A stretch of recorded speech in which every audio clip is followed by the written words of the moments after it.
Hey friends, welcome back. In the month of October, I read 10 books, most of which I have vlogged. These first 2 books were in my fall reset video, the one where I dyed my hair and made a lot of fall treats. It was a cozy, great time, and I read The Pumpkin Spice Cafe by Lori Gilmore as well as Graveyard Shift by ML Rio. Pumpkin Spice Cafe is a cozy little romance with a subplot of a mystery. Think small town, think definite fall vibes. Go in for an easy, fun time, and I think that you would have an easy, fun time. I really liked the writing. I really liked the atmosphere. I think the characters and the plot were pretty intriguing, but it's getting a 4 instead of a 5 because I do think that some of the issues that were coming up were just recycled. They never really evolved. So some of the intricacies of the character relationships and things like that I felt like could have been done better, but it was a cozy fall time and I really liked it. It was a 4. Graveyard Shift by ML Rio is a short little novella, literally 108 pages. I feel like ML Rio is that author for me that I have to trust the process because the way that she wraps up her stories, the 2 that I've read at least, this one and If We Were Villains, the way that she wraps up the plot and the story and brings it all full circle, but still almost open-ended is just, I think, masterful. I think that she is an incredible writer and I just love the tone that she writes in. Her atmosphere is great. It's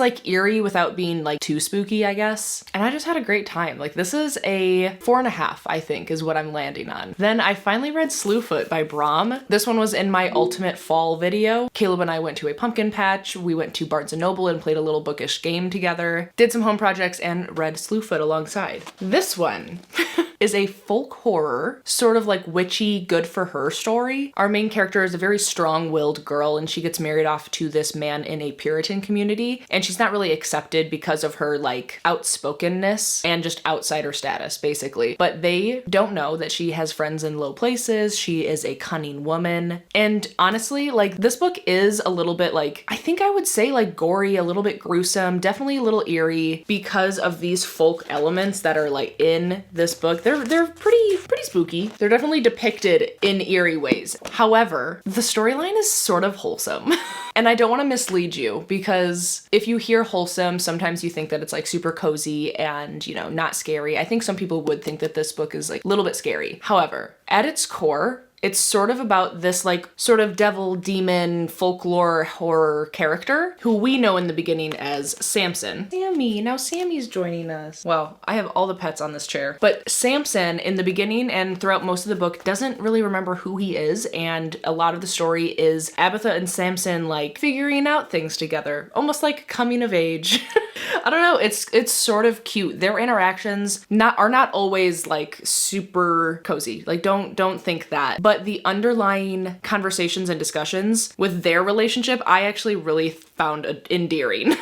But at its core, it definitely still is a book that discusses a lot of really sensitive and hard topics. So look up trigger warnings, perhaps. I don't want to missell this and tell you that it's good for every single type of reader because I don't think that it is. But I was very pleasantly surprised by how I took this book. I thought it was just going to be a folk horror, very scary, I'm going to be scared to go camping because I read this the week before I went camping in the woods.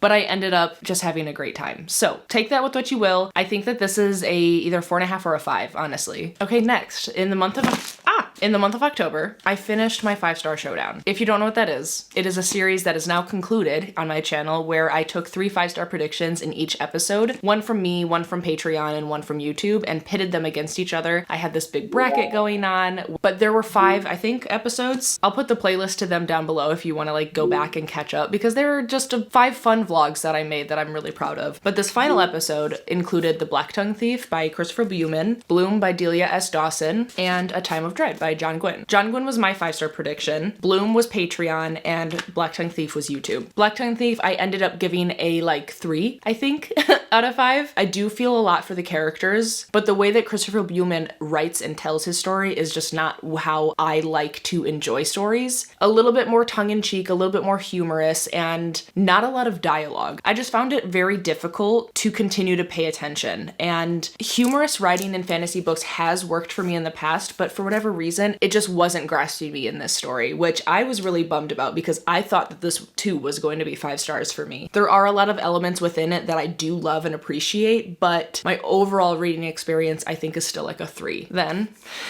we have Bloom by Delia S. Dawson. This is a short little horror book and it is on my top 10 of the year, I think. This was an easy 5-star. I can't get into this one too much because I don't want to give any sort of spoilers away at all, because it is totally a book that is worth reading and being surprised about with the plot twists. It follows two girls, Rosemary and Ash. Ash has a stall at the local farmer's market. She sells soaps, cupcakes, and plants. Rosemary goes in, sees her, becomes very enthralled and obsessed with her, and they start having this friendship. It grows into something more, and it's very like soft and sweet in the beginning, but still a little bit sharp because there's like an obsessive aspect to it, right? And you know that it's a horror book, so you know it's going to take a deadly turn, which it really does by the end. Those twists I still think about every day. If you like horror at all and you haven't heard of or haven't read Bloom, you definitely should. Then we have A Time of Dread by John Gwynne. This is the first book in a new series called Of Blood and Bone. It is taking place 100 years after the Faithful and the Fallen series, which is Malice, Valor, Ruin, and Wrath. And this trilogy is following, like, obviously a couple new characters, but people from the previous series are chatted about, and it was really great because Faithful and the Fallen is like my favorite series. So it was super fun to be back in this world, because another book that I read this month is actually book 2, A Time of Blood, and I am about to start the third book, which is A Time of Courage. Look at me, just continuing series. It's crazy. So with these, it's been interesting to see the development of the plot 100 years later and as we're moving forward. I definitely don't feel as strongly about these characters than I do with the previous series. A couple of them, like Riv, is really annoying to me.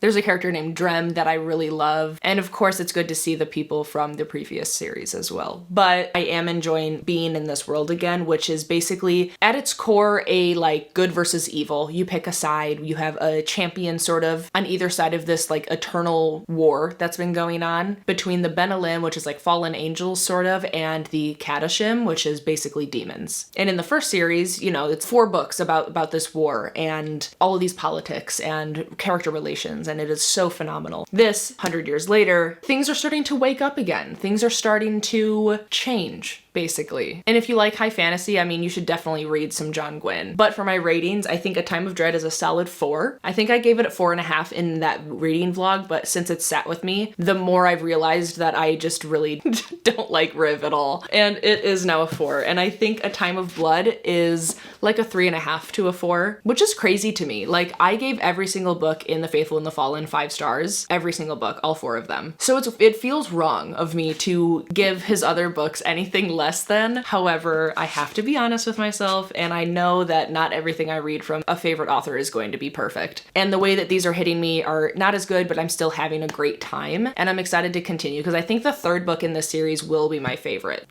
And it better be, because it's twice the length as both of these. Next, I read Middle of the Night by Rylee Sager. This I listened to exclusively on audio, actually in one day while I painted the kitchen and the upstairs walls in their entirety. And I still kind of am conflicted about this one. I've seen really not good reviews.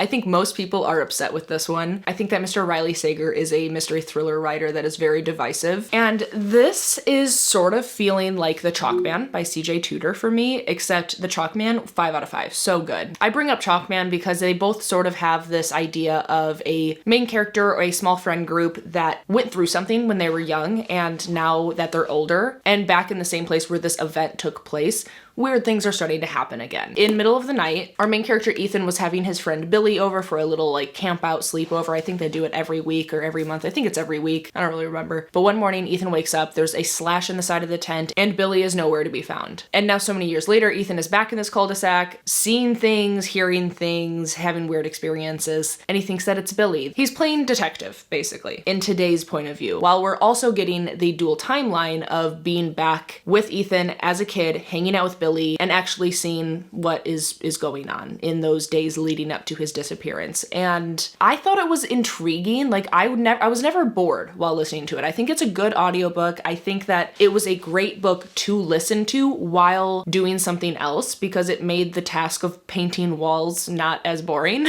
And the twists at the end are complicated for me because I don't really think that it was a good payoff, but I do understand and appreciate the severity of the twists and how real this twist can be. So it's conflicting because like I didn't really love it, but I also understand it. And I'm a little bit mixed on how I feel about the book in and of itself. But I think I would give it like a 3.5, maybe a 4, but I like 3.5, sure. Okay, the last 2 books are actually going to be in a reading vlog that's coming out next next after this video. I read Mary by Nat Cassidy, as well as Horror Movie by Paul Tremblay. Since both of these will be discussed at length in that reading vlog, I'll give you like a shorter little review really quick. Mary, I think I'm gonna settle with like a 3.5 to a 4. If you read this book, you have to read Nat Cassidy's author notes. Well, there's one author note that he splits up in between like a prologue and an epilogue. Read them in order, like read the prologue, then read the book, then read the epilogue as you normally would. But make sure you read the author notes because it really is worth it. And I think it's why this book was even good at all for me. Because this is about our main character Mary, who's going through menopause, basically. She has to move back and take care of her aunt. She is sort of like an odd duck, you know, always been bullied as a kid and has always been dealing with like a number of things. And there's a serial killer within this small town. Oh my god, I'm like now all of a sudden remembering a lot more. Okay, this is a 4-star, all right? Nat Cassidy will like throw in little bits of humor, and I think it is mostly really well placed. There are a lot of characters in this book that are very detestable, and I think he writes about Mary and what she's going through, like menopause and everything else that she's going through in the book that I don't want to tell you about because you'll figure it out. He actually does write about it with like some nuance, and he had some sensitivity readers, and I think it was actually a really strong book. I do, however, know that it's way too long for what it is. I didn't love being in Mary's head for as long as we physically were. I think this could have been cut in half and been even more strong. But all of the conversations, all of the elements that are in this book, I thought were really good. This was my book club pick for last month in October, and like pretty much vast majority of people have not liked it. So that live show discussion will be interesting, but I don't know. I liked it. Okay, and then another one that I think is going to go on, I'm like talking to the book because I don't know what it is, but this is 5 stars. Horror Movie is 5 stars. I love this book. I love Paul Tremblay. I love how he writes horror. The man can do no wrong.